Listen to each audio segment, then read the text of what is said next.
So let's start. आज कुछ important thing discussion करेंगे।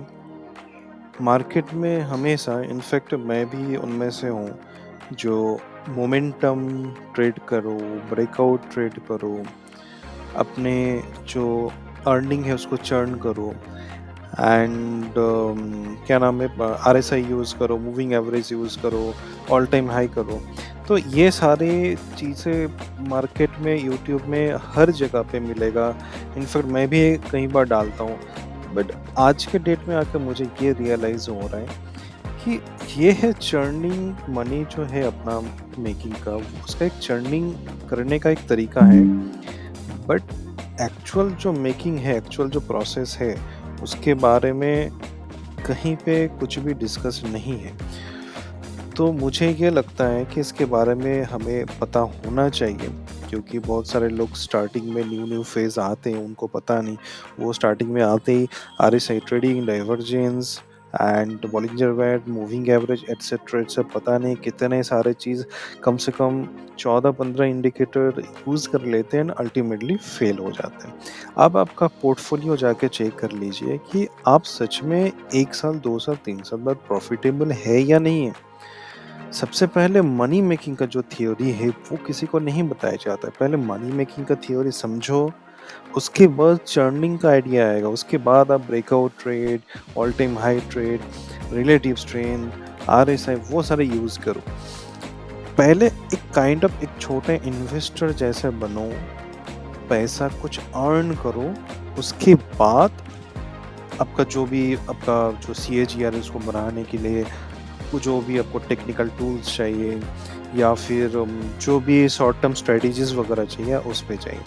बट प्रॉब्लम यही है, कहीं पे एक नया बिगिनर आए या फिर जो फेलियर है उनके लिए सही स्ट्रेटजी, सही मार्केट में कैसे वो लोग पैसा अर्न करें वो चीज़ नहीं बताया गया।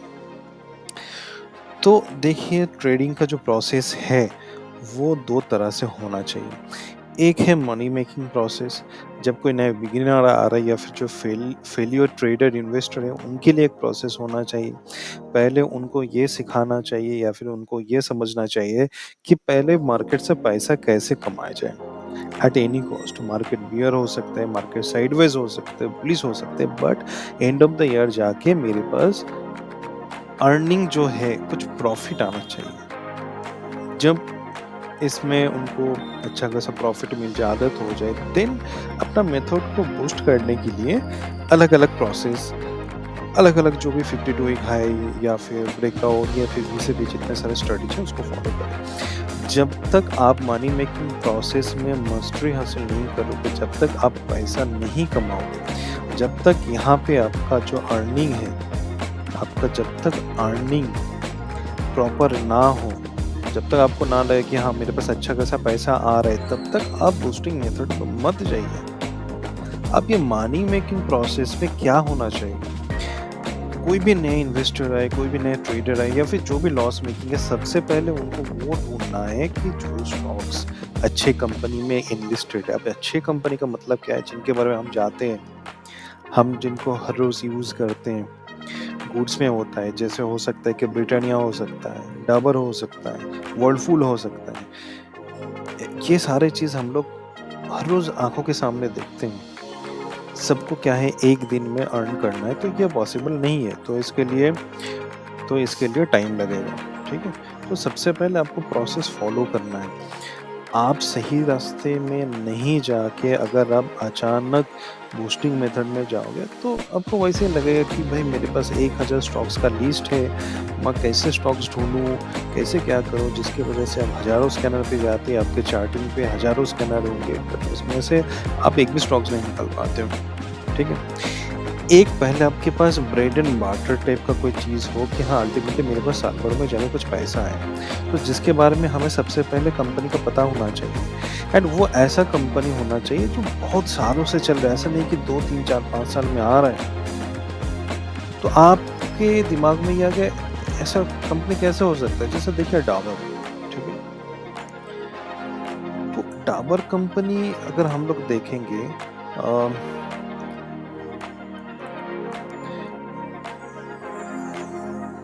तो ये देखिए डाबर कंपनी कब इंट्रोड्यूस हुआ था? 1884। अभी आप लोग कोलगेट वगैरह बहुत सारे लोग यूज करते हैं, कब ये आया था? देखिए, तो ये सारे हैं पुराने कंपनी। चलिए बजाज फिनांस,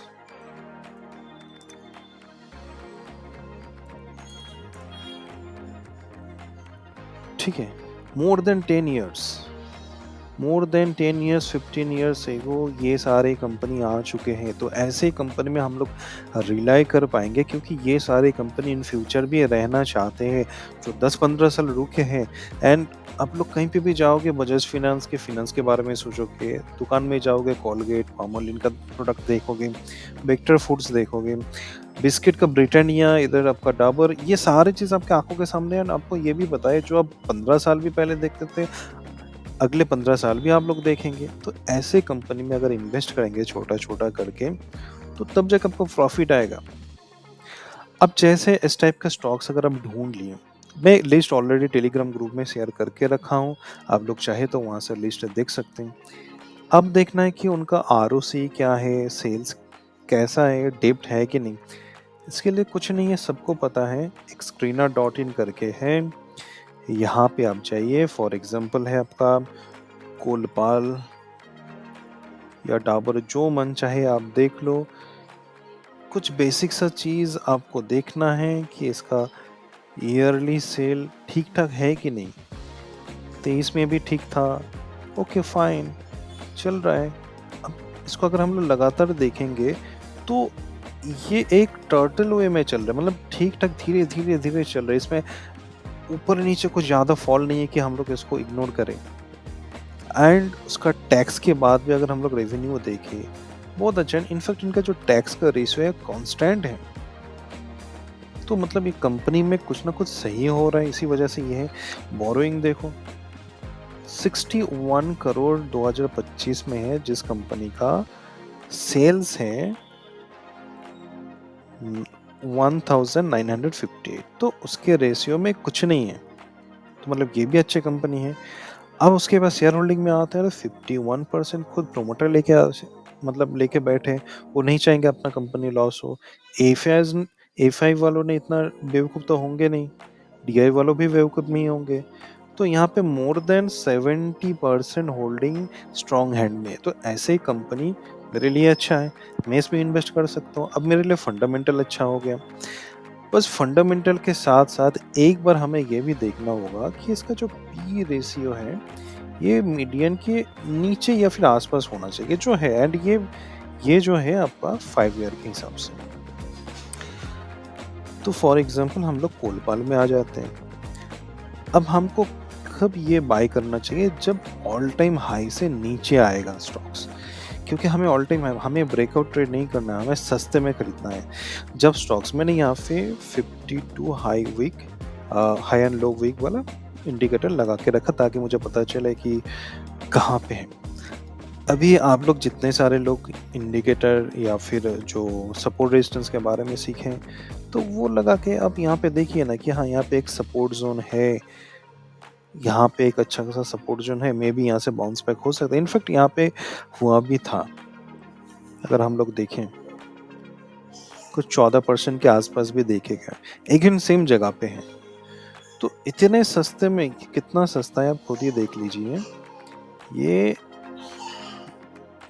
कुछ 61 के आसपास फॉल, मतलब इतने सस्ते में कौन मिलेगा? मतलब 50% जिसका प्राइस गिर चुका है, इससे सस्ता आपको मिल नहीं सकता है।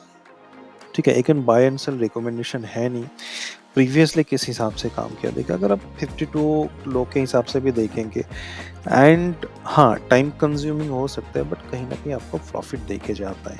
मोर देन आपको 20%, आप 20% का टारगेट भी लेके चल सकते हैं। या फिर आप अगर चाहें कि नहीं मैं डायरेक्ट 52 एक हाई पे बेचूंगा, ठीक है, तो भी ठीक है, 20-22% आपको इजीली मिल जा रहा है। एंड डाबर, इसको भी देख लेते हैं,